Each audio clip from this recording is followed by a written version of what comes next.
Broiler মুরগির যে letter সেটা বস্তা ভরে ফেলে রাখছে মাছের খাওয়ার উদ্দেশ্যে। আর এই মাছই কিন্তু আসলে জনগণ খাচ্ছে। আমি সেই বিষয় নিয়ে আপনাদের সাথে রয়েছি।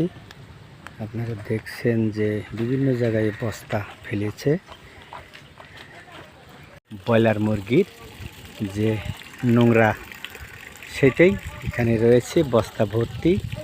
এই মাছের খাওয়ানোর জন্য মাছ চাষিরা ফিটের বদলে সেই ব্রয়লারের তিষ্টা ব্যবহার করছে। আপনারা দেখছেন যে ব্রয়লার মুরগির যে বিষটা রয়েছে, অতএব ব্রয়লার মুরগির যে নোংরা জিনিসটা, সেই জিনিস বস্তা ভরে এনে তারা মাছের খাওয়াচ্ছে মাছ চাষিরা। আমি সেই বিষয় নিয়ে আপনাদের সাথে রয়েছি। আপনারা দেখছেন যে বিভিন্ন জায়গায় এরকম বস্তা ফেলে ফেলে রেখেছে এবং প্রতিটি বস্তার মূল্য এরা এনেছে 100 থেকে 110 টাকা কেজি দরে।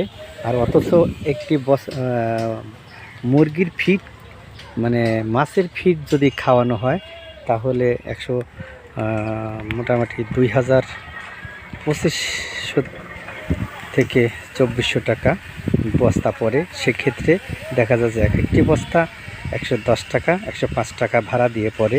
এই নোংরা জিনিস খাওয়া মাছের খাওয়া মাছ বড় করে এই মাছই কিন্তু বাজারে জাত করছে, অথচ এই দেখার কেউ নেই। এ বিষয় নিয়ে মৎস্য অধিদপ্তরের অবশ্যই হস্তক্ষেপ কামনা করছি। তারা সরেজমিনে তদন্ত করে যেন আইনগত ব্যবস্থা নেয়।